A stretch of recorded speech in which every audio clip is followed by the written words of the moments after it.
Come with us on a journey into the unknown, the unexplained, and the unbelievable. We will test your senses and challenge your beliefs. A world where science and religion clash. Or do they? You will meet real people and hear real stories, but you will not believe.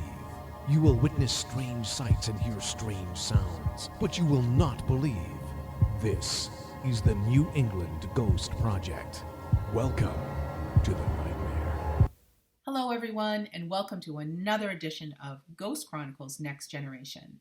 I am your host, the blonde bombshell herself, or rather by herself, because Van Helsing can't be with us this evening, unfortunately. Or maybe fortunately. Nah, I'm just kidding. You guys know I'd be lost without Ron.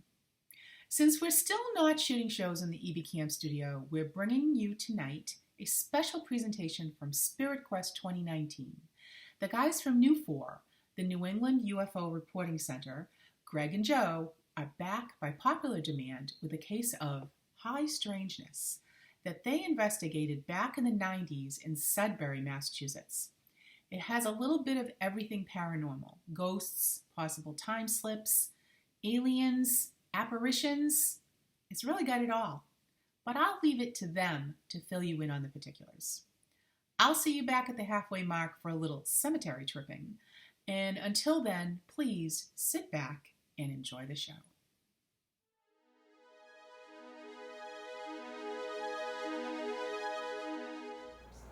I'd like to thank our guys. They were here last year. They were such fabulous that people wanted them back.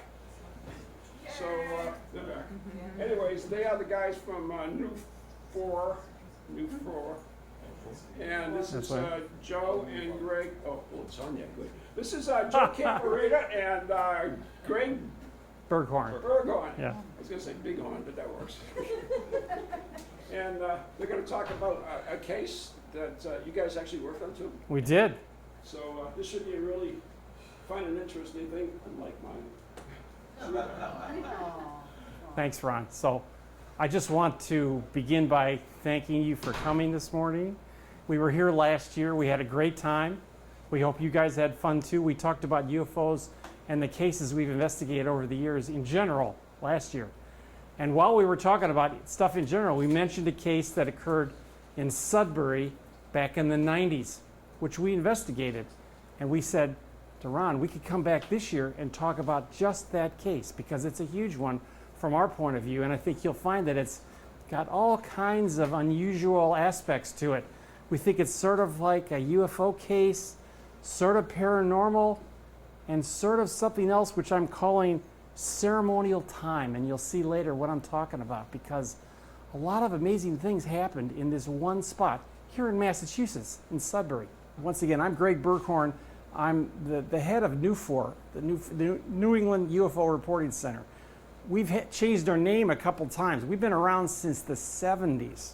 So we have many years of experience, thousands of cases we've investigated, many of them right around here, and this one in particular in Sudbury. This is Joe Cambria. And Joe he was actually the head of the organization back then when we investigated this case. So we keep trading it back and forth.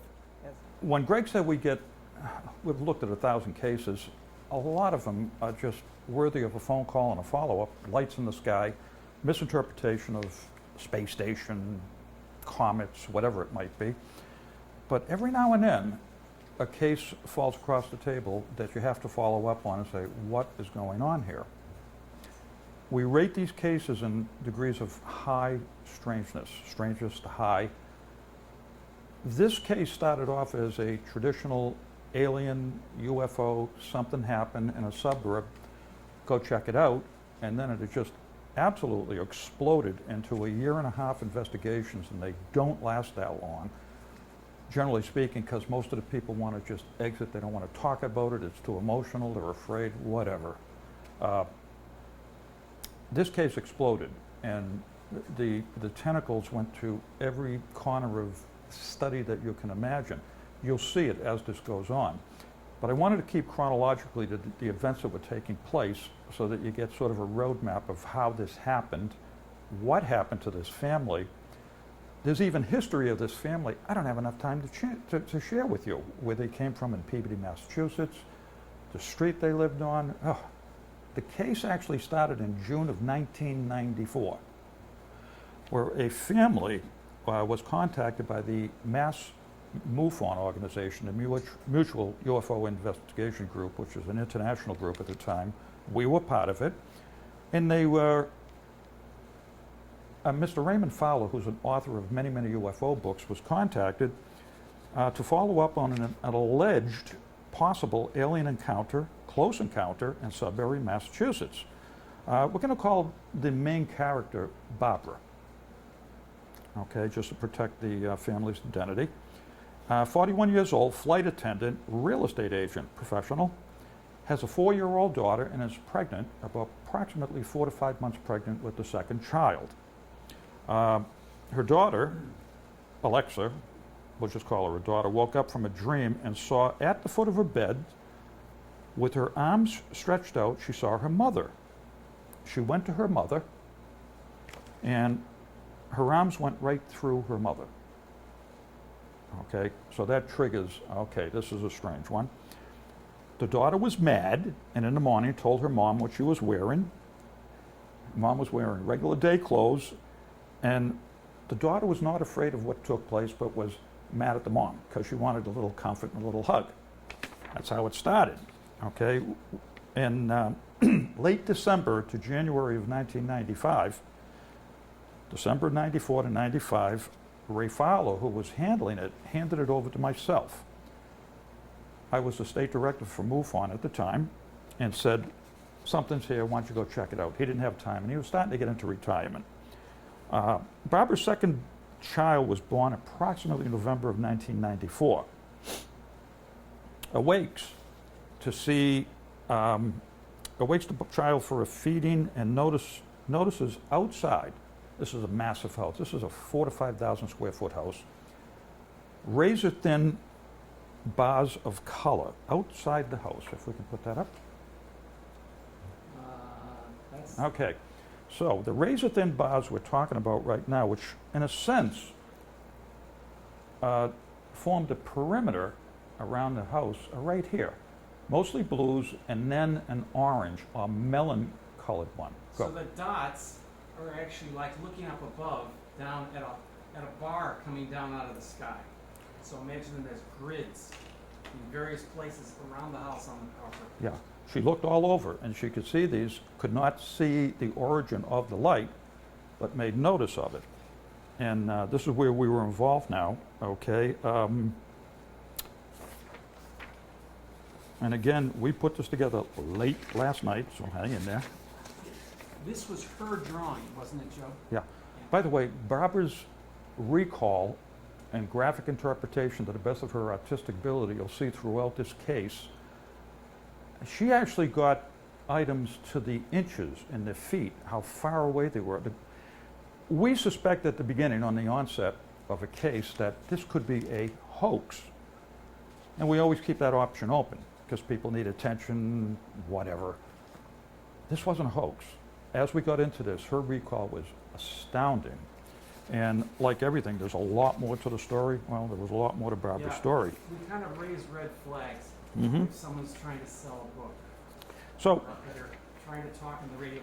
Not that that means that they're not believable, but it doesn't help. It doesn't help. Right? doesn't help. So she woke her husband. You're going to hear me talk a lot about the husband. And they viewed the bars for 10 minutes. Now that's like, you got to be kidding me stuff, right? And the husband said, oh, he's a professional, he's a lawyer. He said, must be an MIT experiment in the area. Notice the color of the lights. You see them up on the screen.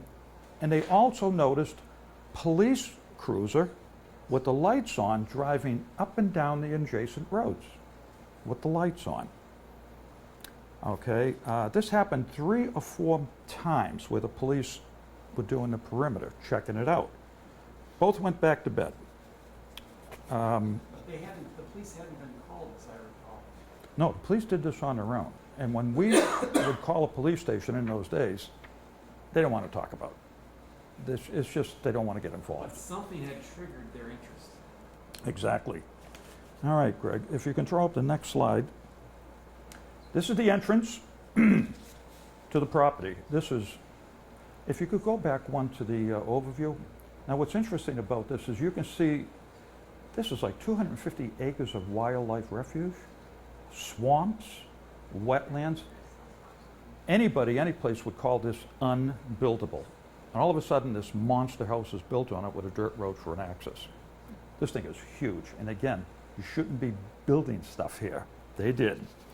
All right, you can go forward. So the dirt road entrance, the next, please. Yeah, I chopped it on mine. There's the, I don't know why that happened. there's a swamp. I don't know why it does that. Yeah, it's And the the next one? Sudbury River Swamp. Yeah. And Swamp gas, right? no swamp gas on this one. So anyways, you can see how very, very remote and rural. In a sense, the land is protected, but it's not. Okay, moving forward. Show the next one. Yeah, back up. Okay, March to April 1995. Barbara woke up, sat up, and viewed 3 beings floating above the bed. One was a large female. She classified it as a large female. I didn't offer any information. And 2 smaller children. The female who was apparently in charge of this, whatever was taking place, she classifies it a female alien with Roman soldier outfit on, the metal chest and all the garb, but it was an alien face. You'll see more connection to that as we go on. Late April 95, she woke up with a jolt. 14 inches from her head is a face. She couldn't speak. The face was human, bluish gray, fine gray hair, combed forward. Gentle face, eyes closed. His mouth wasn't a human mouth. Very thin lipped. The event lasted 20 seconds. If the next slide should get us something up here. Right there. Yeah. Now remember, we're taking it from the point of view of an alien encounter because that's how they approached us. That This- doesn't necessarily mean that's This had actually what's alien going on. close encounter written all over it, but it was starting to take detours. In June 9th to 10th, 1995, Barbara woke up 1:40 in the morning and again, her recall was amazing.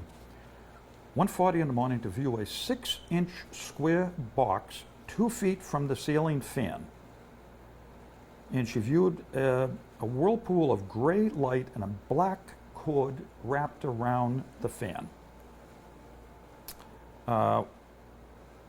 The cord recoils back into this box and slowly ascends and goes through the ceiling.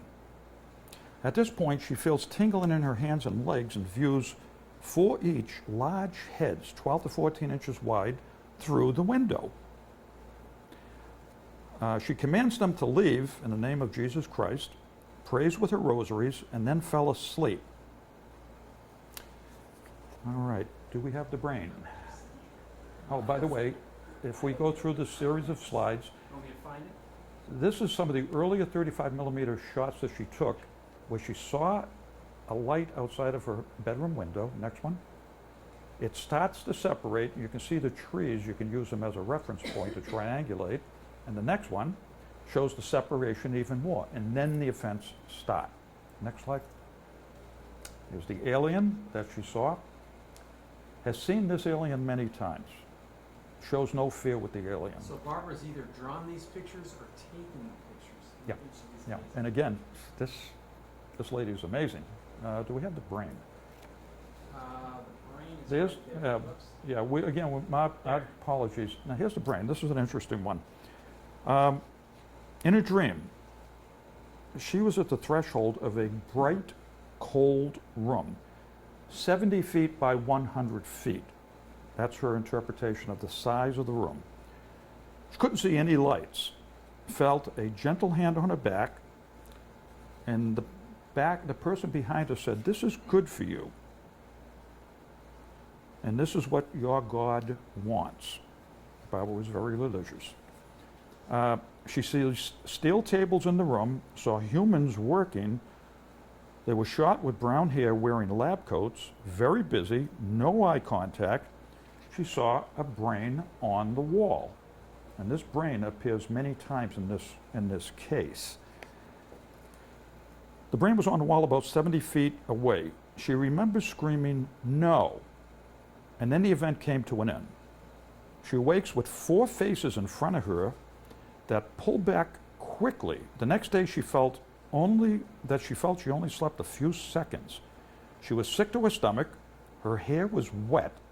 She felt that this event wasn't the first time it happened. She feels they were aliens and wants to show that their God is stronger.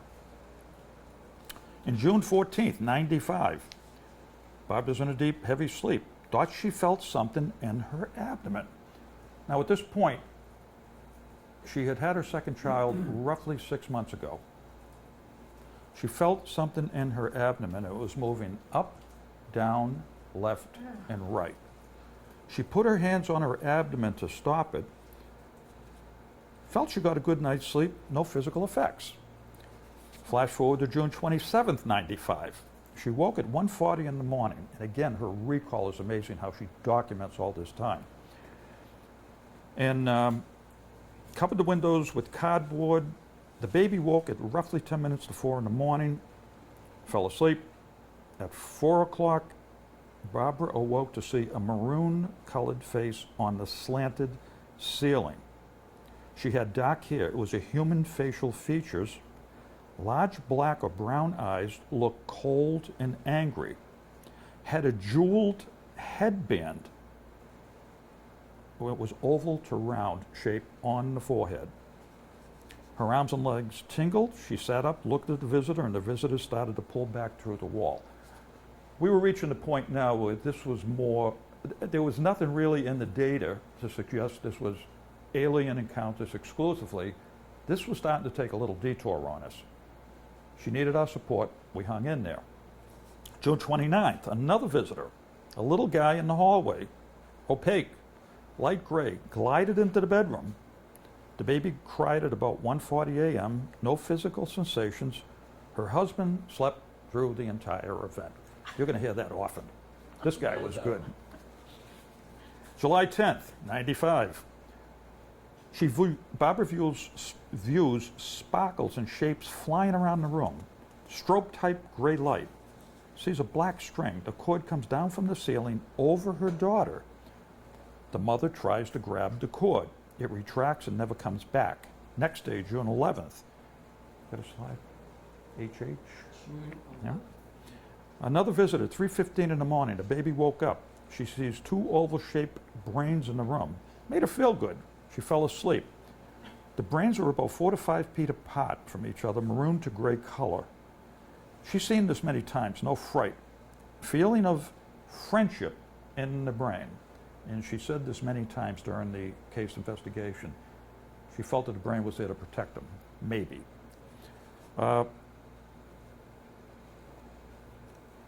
Also, there were 2 other people like visitors, gray, no hair. They came with 4 to 5 blue-gray Casper-type guards. That's in the data. They were gone in 3 to 4 minutes. July 13th, more visitors and brains. The visitors were gray or maroon colored. The bigger visitor doesn't move. Their hair is soft and moves like they are underwater. There's a humming noise in the background. Strobe-type lights very active. She felt no fear. July 18th, 95, 4:30 in the morning. She's folding laundry. Her legs and arms get goosebumps. Hair on the legs is standing up. She saw a hazy ball, seam illuminated, change colors from gray to orange to blue to green, lasting about 5 seconds. She had head-to-toe static feeling after about 3 minutes. She threw holy water at it. What a girl. It passed right through it. She commanded it to leave in the name of Jesus Christ. It did not leave, and after 20 to 30 minutes, it left. 20 to 30 minutes. That's huge. That evening, everybody slept. Her parents from Florida were here, and the parents have a history of visitation also. They all slept in the great room. Everybody watched TV till 3 a.m. Barbara fell asleep, woke up with her arms and legs kicking, screaming, and found herself at the top of the ceiling looking down at her husband. I'm still looking down at her whole family. The husband woke up and screamed, "Shut up." And guess what he did? Fell back asleep. Boy, this guy's good. He's consistent, I'll tell you. You know what? That's what husbands are for. Husbands are very trainable, unlike popular belief. One of the interesting things we've learned over the years with other cases, and maybe here too, is that the principal person involved in the case will be awake, and people around them will be what we call turned off. Like a switch. Now, turned off may be going to sleep. I don't know what happened in this case. So anyways, in conclusion of that date, and I'm going to move pretty quickly because Greg has a big delivery at the end here. She fell back asleep. Her daughter was sitting up like a little Indian, make note of the word Indian, with her head tilted to one side. Barbara falls asleep. She wakes up at 5 o'clock to view the brain image, which leaves in 5 minutes. We don't need that. August 9th, 95. Barbara actually had a chance to look closely at the brain. And again, the recall is amazing on this lady. Had a very small liquid movement inside. Looked like blood plasma. She had no fear. She was just angry. She commanded it to leave, and by the third try, it left through the wall. Barbara starts to research the land that her house is on, and take some pictures. I asked her to get 1,000 speed 35 millimeter at the time, no flash. Try to photograph that with no flash. No digital cameras. Yeah, that's all we had. August 17th, 95, things have been quiet. She took pictures of the brain, not developed yet. Her father, who's still here from Florida, saw 4 each round blue discs flying around the living room for 4 minutes at 3:30 in the morning. They all exited through the wall. The father shares with the daughter when he was young, he saw a mothership UFO, and from it, 3 smaller UFOs emerged from it and formed a pyramid and then shot off in different directions. She also tells me that 5 nights ago, the grass was trampled down. And she confronted a masked blob on the bark of a tree and was ordered to look inside. And now you can see where this is going away from alien. This is starting to get into other stuff. She ordered it to leave, and a skeleton appeared. We have no idea what that is. August 25th, she had a regressive sepsis. She's doing well. She moved away for a week to Maine just to get away. And by the way, when she moved away, the events almost didn't happen. When she came back to the house, all hell would break loose again. If I could just interject, when we study cases over the years, hundreds and hundreds of cases, typically there isn't this level of detail. Typically it's a brief encounter with a light in the sky, or something happened that took about 30 seconds or less. So there's a relatively small subset of the cases where we have a tremendous amount of information like this, and it doesn't necessarily fit together cohesively. Yeah. So we're doing our best to describe it to you, but it doesn't all follow step by step through the process. So you'll have to just sort of come with us on this crazy journey. Yeah. Also of note, in August, she shared with me that of her 6 closest girlfriends who had babies, 1 baby aborted, 2 are on the pill. All 5 babies, this is with her second child, were born within 6 weeks of each other. How significant is that? I don't know. We have a next slide. Is this the right slide? Yep. This is September 95. She wakes up early in the morning hearing a medium tone level sound that was continuous. Located the object that was making the sound. The object looked like a hot air balloon. Now, what you're going to see is this hot air balloon we're talking about is right here, and I think the next slide might show it, Greg. Yeah. There it is.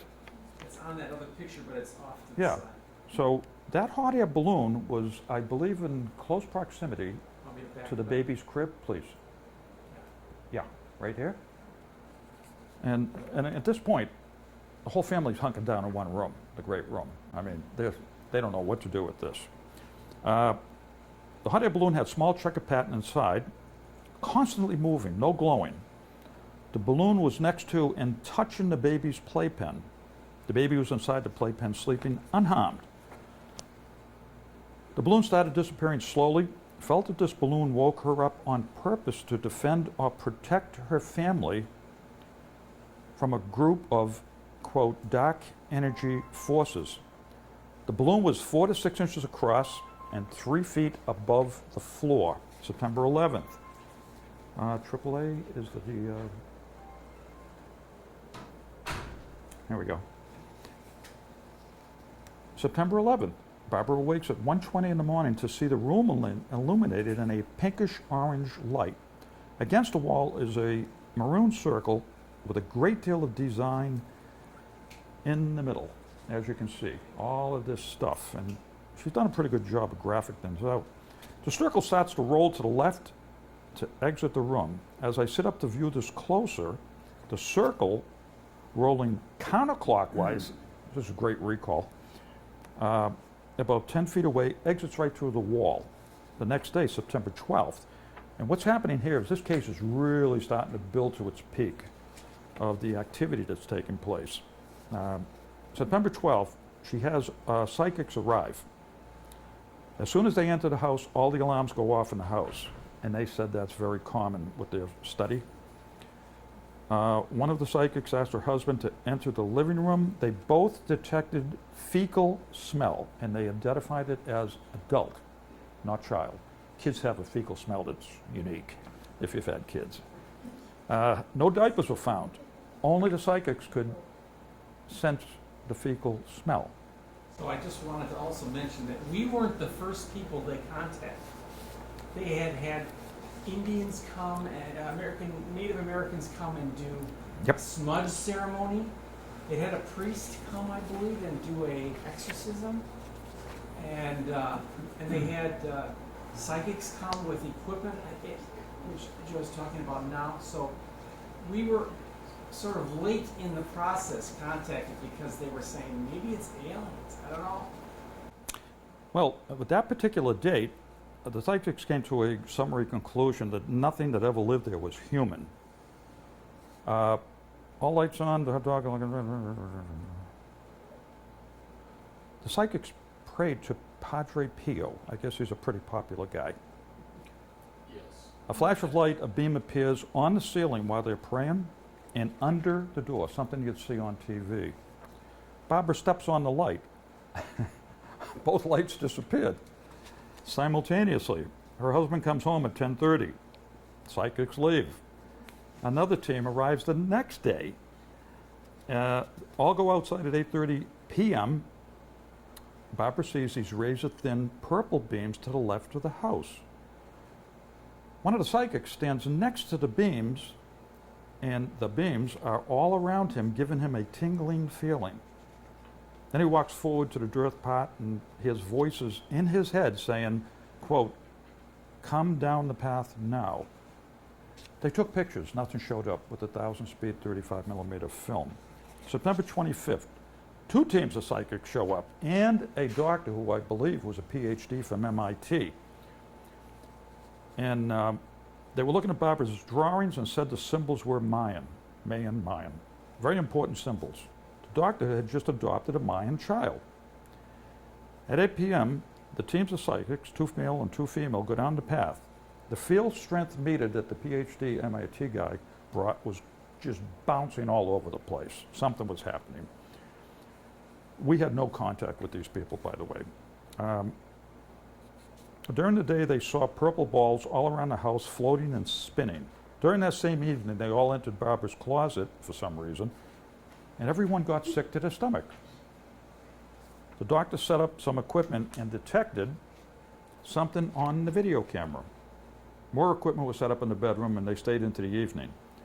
And what they saw was the form of a man come through the wall and then regress back into the wall. Everybody saw it. All went outside for some fresh air and noticed thousands of small white dots flying every place, almost like bugs that have the lights or whatever. You know. They heard a pack of coyotes. Excuse me. They heard a pack of coyotes crying in the woods. The group went into the house and heard a woman screaming and smelled bananas. That went away, and then they heard banging. The whole group started praying. They tried to communicate by asking for more banging and knocking. Nothing happened. Then a flash of light appears under the door. Not everybody saw it. Then they heard drumming. The drumming is going to come in as Greg does a summary conclusion on this. All four went outside and in the garden. They viewed very strong lights in the ground shooting up. Only the psychic saw it. Barbara didn't see it. But everybody did experience red, purple, white lights and spinning purple balls all outside. They went inside the house and into the bedroom, and the temperature was cold, very cold. Before the group went in the house, they all felt an alien, satanic Mayan presence. A few saw a Mayan dressed as a Roman soldier again, metal chest plate, etc. A time rift was mentioned along with the lost city of Atlantis. Lots of disagreement among the four psychics.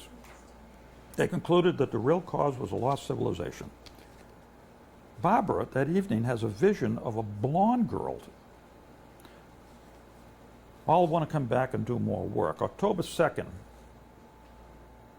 8 p.m., thousands of soft white golf balls viewed in the living room. A very light blue creamy gel filled the room. The husband could not see it. It lasted 5 to 10 minutes. Barbara felt that the balls were playing and that they were people. That was interesting. She felt no fear. The balls entered and exited through the window. The next visit by the psychic team showed a force field around the house, captured by a sensitive photographic equipment they brought along. In the backyard, the equipment picked up by ghost globules that showed as small lights on the film. Again, we have no, they didn't give us copies of this. All agreed that the presence was alien, and that the ghosts have taken on the forms of spines and pelvic bones. All the psychics felt the ghosts were attracted to Barbara and were landlocked. That'll blend in towards the end. October 5th, a new team arrives. This time, an MD, could be a PhD from Hartford, that studies infectious disease. A psychic that studies Mayan culture, also adopted 4 Mayan children. Maybe the same previous psychic, we don't know. The female members of the group got ill at the entrance to the bedroom. Heavy air, hard to breathe, knees got weak. 4 beings appeared outside to the left side of the house with bright lights in the woods 20 feet away, non-human. There was an opening between the aliens and the aliens wanted the team to follow them. One team member hears a voice in their head saying they want us to go into the woods. Only Barbara could see the aliens. One member felt that they were mostly aliens. Something bad, lost lives. The MD felt that thousands of lives were lost on this path. That'll blend in at the end. All felt that it started off as aliens. Going to October 20th, one particular road abuts where she lives.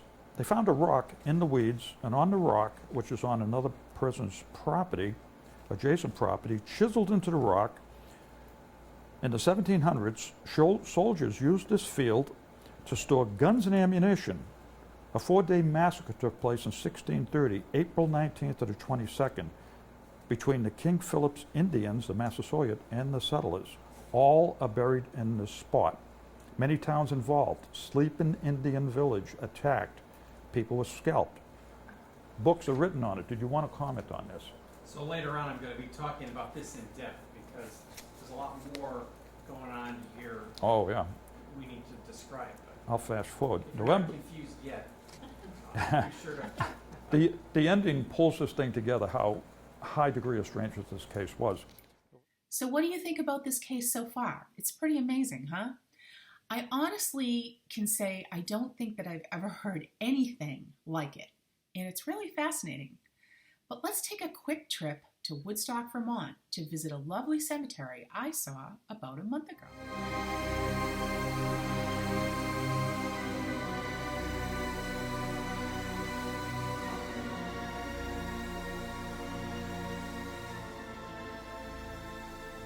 Welcome to Cemetery Tripping, where I will feature a different cemetery in each episode that I hope you will seek out and enjoy as much as I do.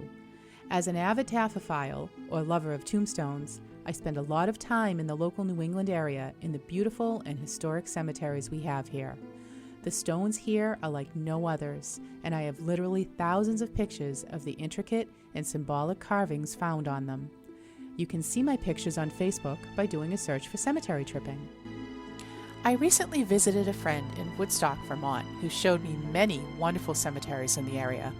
One of them was River Street Cemetery, located just out of the center of the historic and picturesque downtown. Unfortunately, I couldn't find the incorporation date for the cemetery, but the graves seemed to be late 1700s to present day. There were many beautiful carvings immediately visible, including a plethora of pointing fingers, little lambs, birds, and of course, willow and urn motifs. I was particularly taken with a swirled willow style of carving that I saw a few times in this cemetery, and it was something I hadn't run across before. River Street is also the final resting place of many prominent people, including 2 Vermont governors, Julius Converse and Peter Thatcher Washburn, 2 congressmen, Charles Marsh and Andrew Tracy, U.S. Senator Jacob Collamer, actors Maude Durbin and her husband Otis Skinner, and American Civil War Medal of Honor recipient Thomas Orville Seaver. This brings us to my favorite gravestone in the cemetery, that of Henry Mower. Henry was the son of Captain Samuel Mower and his third wife, Esther Kittredge Locke. The Mowers were a prestigious local family who made their fortunes providing industrial supplies to the people of Vermont. Henry's gravestone has been cleaned and is well preserved, as are all the stones on this lot. And it is also covered in carvings of fantastic Masonic symbols, including an all-seeing eye in the middle of a cloud, a Masonic star with a G, pillars, an open book, Masonic pavement, ladders, and a bell. In addition, a willow and hourglass have also been added, symbolizing life's end, my glass is run, and rebirth. I also noticed a series of 8 grave markers nearby, all standing in a row of small white stones, which told a very sad story. They are all the children of Edwin and Eunice Hutchinson. All died at very young ages. 3 infants ranging in age from 9 days to 2 months, then 4 more children who all passed between the ages of 1 and 3. Eunice died on August 1st, 1845, at the young age of 36. My guess is from complications after giving birth 2 months earlier to her 7th child, a son who died July 19, 1845. Apparently, Edwin remarried at some point to a much younger woman. However, she also died young at the age of 28. River Street Cemetery is a lovely place to see some great carvings, and when you are done, you can drive over the covered bridge into the beautiful downtown Woodstock to soak up even more history. That was a great cemetery. Well kept, some great carvings, especially that one at the end. Those are the kind of markers that literally make me jump up and down. And of course, Woodstock is just so pretty and historic anyways. Who wouldn't want to visit it, right? So now let's get back into our NEUFOR presentation. I'm sure you'll want to see exactly how all this ends. November 2nd, Barbara viewed a 7-month-old fetus floating in the doorway and a smaller one in the bedroom. Some sort of an act was performed on the house, not by a priest. We feel it was a cleansing. No one was allowed in the house during the process. It can't be done on the surrounding grounds or adjacent property. quote, "The past cannot be put to rest." Small lights have turned into 5-foot balls. Barbara put her hands into one and it shattered. Only Barbara could see them. She wasn't afraid. A white beam shot into the attic before we got there. Nothing on film in the attic. November 22nd, we're getting close here. First night back in the house, this is interesting. She's sleeping with her daughter because she feels something's wrong. Something tugs on the blanket. Okay, Barbara tugs back and places her leg over her daughter. A few seconds later, her leg is pulled off and she falls asleep. The following night, she awakes unable to move but sees a bright white membrane-looking substance. A funnel is opening just above. She can look in and sees a great distance. Claims it knows she is looking into the opening and closes up and pulls through the window. She's forced to go to sleep. Of interest, a few nights later, she awakes to see a floating eye being held by a hand. And the eye is being cleansed by a tongue. We've never seen anything like this in the data. This is crazy stuff. The eye in the hand is about 11 inches wide by 5 inches high, and it flies away. She wakes. She can't move. She feels she's never alone, always being watched. Then there's a very large wolf in their yard, viewed 2 times. He sat up and watched, and after a few minutes, she feels it's not related. The wolf just left. Okay, I'm almost done, I promise. December 95. All right, not much activity on the first floor. 90% of the activity is in the bedroom. Lots of symbols and figures on a plate. Barbara can only move her eyes. She sees a baby's head on the wall. No fear, just watched it for about a minute. Awakes at 3 o'clock in the morning to see a cluster of symbols and figures on the ceiling. They seem to be moving in and out of each other and rotating. Seems to be on a ribbon. All are about 4 inches high. Also later in that AM evening, a lot of activity in the shape of beams and squares and sparkles. Above in the attic, sounds of somebody throwing pebbles onto the floor. She made note of that. All right, December 5th, Greg and I had a visit with Lorraine, my friend, cousin who's a psychic. The house was cleansed. Lorraine did an interpretation. We don't have time for it.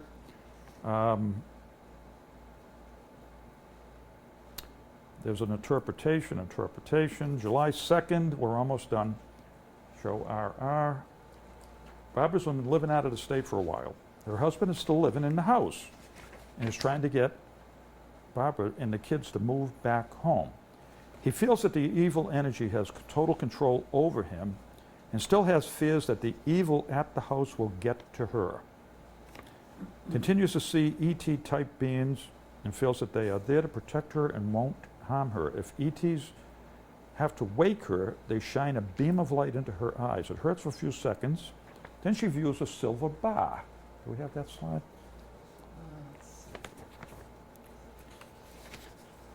There's a silver bar there someplace. We'll find it. It hovers outside the window. Then a bar moves into the glass and comes into the room. The bar's about 18 inches in length. It seems to have helped her on bad nights. Here's the bar we're talking about. And multiple colors enters the room through the half window foyer. So the window is here. It's got an upper window, half moon, and in the window is a bar. And the bar is shown at the very top of the screen. Now there's other stuff happening. I'm not even going to get into it. Now a transparent box, 2 feet by 2 feet, or square almost, flies around the bedroom. She's only seen this once and appears outside of her daughter's room. The half-circle window just hovering then shoots straight away. Barbara feels it's connected to her and the children.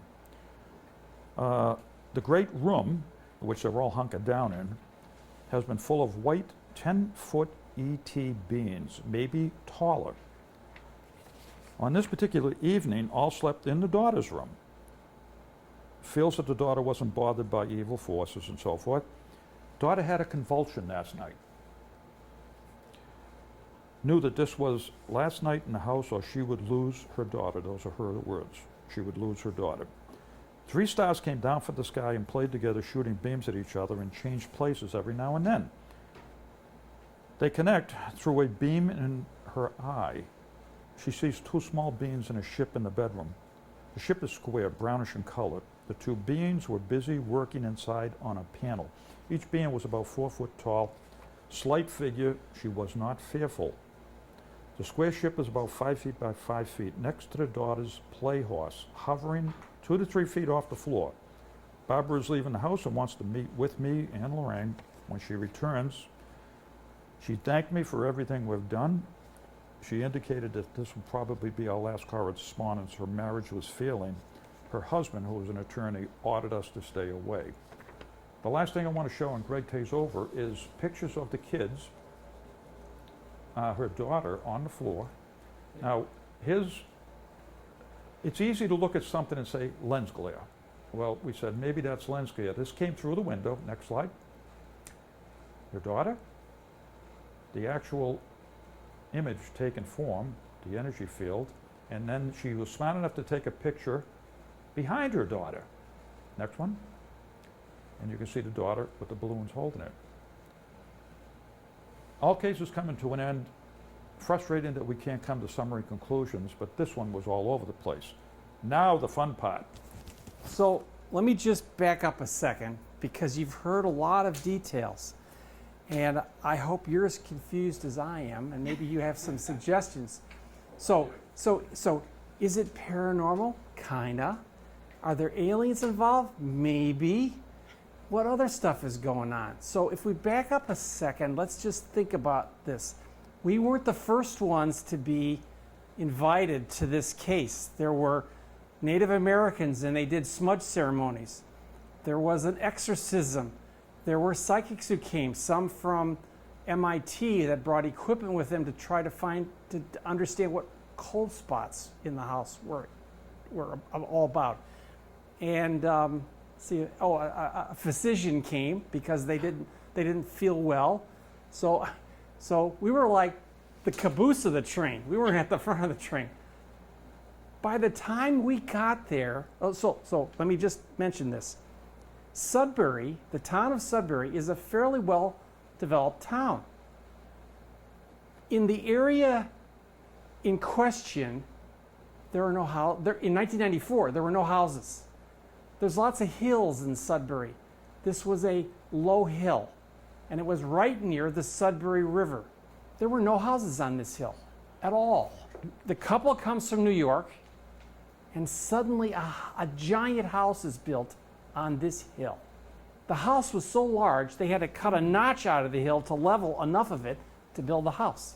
When we finally got involved in this big house was essentially empty, except for one of the 8 bedrooms upstairs in a wing. It's like a motel, this hallway. And one of these bedrooms is where the whole family was living. They were the grandparents, Barbara, her kids, everybody was in this one room. And when you went in the room, they had this couch they were using to barricade the door. Can you imagine how stressed they were? And then the story starts to unfold. We didn't know where to go with this except listen to their testimony and take it as best as we could. I think that somehow is it possible? Let me ask, is it possible they disturbed something in this area which triggered a lot of events? Some of which were described as alien, some of which were described as paranormal, some of which I'm going to talk about related to the site itself. It turns out Sudbury has a rich history. And what triggered what I'm about to talk about is when Barbara's daughter and her friends were downstairs in the playroom one night. They came screaming up to their mom and said, "Mommy, some men just in clothing we don't recognize, and their faces are painted, just ran by the playroom window in the dark." lots of them. And it freaked him out. I'm not sure that this didn't happen more than once. Barbara never saw anything, but the kids did. So when we were there one day near the end of our investigations, I think Joe mentioned, we walked out of the house down a path into the swampy area behind the house, because this hill was tucked up right against the Sudbury River and the swamp that the river made up. And we met a guy living in a shamble hut. Let me just put together in context. Remember I said Sudbury has a long history. And if you go down Route 20, right near this house, you will see a sign that says, entering King Philip's District. And then about a quarter mile farther, you'll see exiting King Philip's District. And I said to myself at the time, I had sort of heard about King Philip, but I didn't really know the history. And when I started digging into it, I realized that this house in question is right in this area called King Philip's District. And what is that story? So let me show you how I think there's a connection to that and this house, and the fact that it was a new construction in an area that there were never any houses built before. So let me back up in time, really back up. On June 8th, 1675, 3 local Native Americans were hanged in Plymouth, Massachusetts, for the murder of a fellow Wampanoag tribe member named Sassman. 2 of the people who were hung died. But one of them, who happened to be the son of one of the fellows who died, the rope broke and he fell on the ground. He was still alive. And he claimed his innocence again before the people in Plymouth. Well, it turns out that in 17th century English law, you're allowed to spare somebody if the execution fails. And they claim their innocence. So they did. These hangings occurred because the Native American that they killed had brought word of war preparations to the governor of the Plymouth colony about the other Native Americans living in the area. This was during a time of extreme tensions between the Native Americans and the colonists, because unfortunately, as the colonies expanded into this land, the Native Americans were feeling encroached upon. And ironically, a lot of it had to do with cows. Would you believe that the colonists were raising cows and the Indians' fields were being eaten by the cows, the corn, and the things that they were growing? EBCAM was the chief of the tribe of the Wampanoags at that time. Guess what his nickname was? King Philip. King Philip. This was a name he gave himself because this was a way that the Indians interacted with the colonists, by giving themselves names that the colonists could relate to. His father, EBCAM's father, was Massasoit. He was the guy who saved the Mayflower Pilgrims from death the first winter they were here. His son, EBCAM, King Philip, was now furious that these Native Americans had been murdered from his point of view. He declared, he'd been gathering weapons, just like Sassoon had said, because there were these struggles going on between everyone, and he declared war, as he had been planning to, using this as the trigger. So now we have the father saves them, and in the same generation, the son declares war on them, on the colonists. What a mess. During the next 6 months, when King Philip moved into New England, he joined up with the Nipmucks. The Nipmucks were in this area. And he had as many as 2,000 warriors together at one time. They filled the Connecticut Valley with the smoke of torched villages. They burned and slaughtered communities like Framingham, Sudbury, Marlborough, Hudson, all the places around here. On April 21st, 1676, he brought 300 warriors down to Sudbury. when he came to Sudbury that night, I believe that he came down the west side of the Sudbury River and then east into Sudbury, right over the hill where this house was built on the night of April 21st, 1776. And it's possible that's what the children were seeing. Because somehow, maybe there was a tear in time. The historical details that I just gave, I think the context of the unusual events that were of our investigation in 1994, while reviewing accounts of the case, it seemed like there's some relationship with the fact that this was a new house on an old hill disturbing something. And when the daughter and her friends saw people running by the windows at night, I think they could possibly have been these Indians on their way to Green Hill. We took a walk into the woods when we were at the house, and we came upon a dilapidated old wooden hut. A grizzled elderly recluse came out of the house, and I spoke to him. He'd been living in the swamp for many years. Everybody in the community knew him. His name was David. And he says to me, I point to the house, the new house. And he says, oh, they shouldn't have built that house there. And I tried to get him to explain to me why he said that.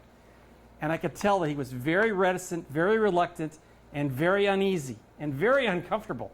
And he just walked away into the swamp and disappeared. Joe and I finally went back to the house.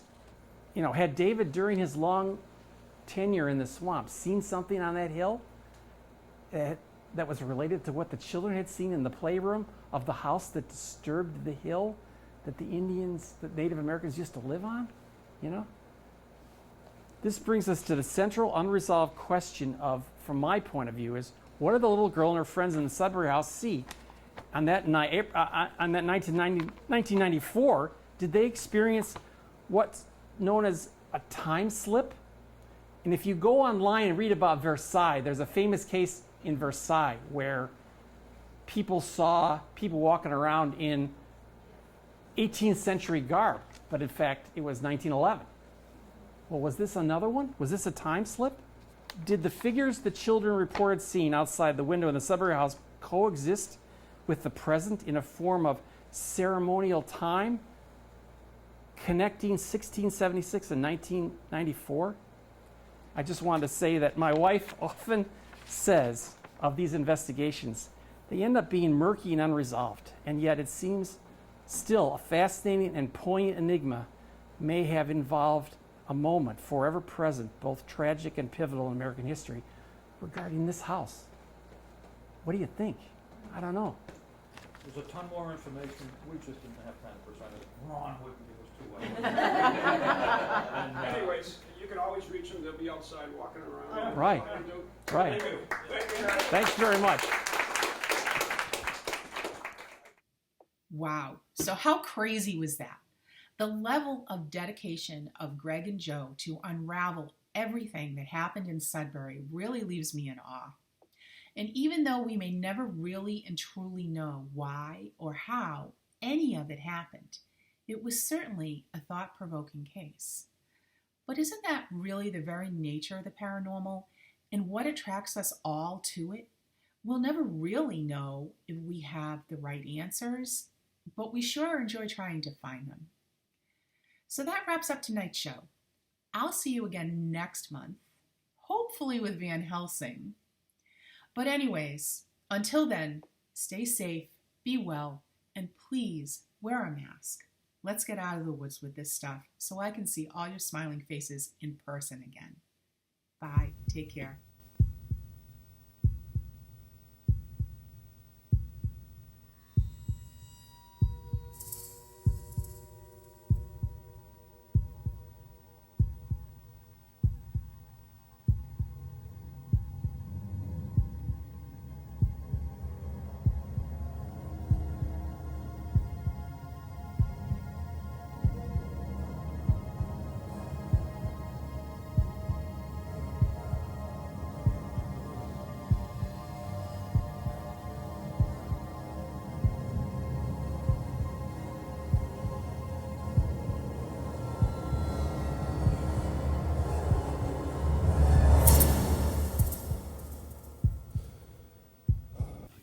From goalies to ghosties, long-leggedy beasties, and things that go bump in the night.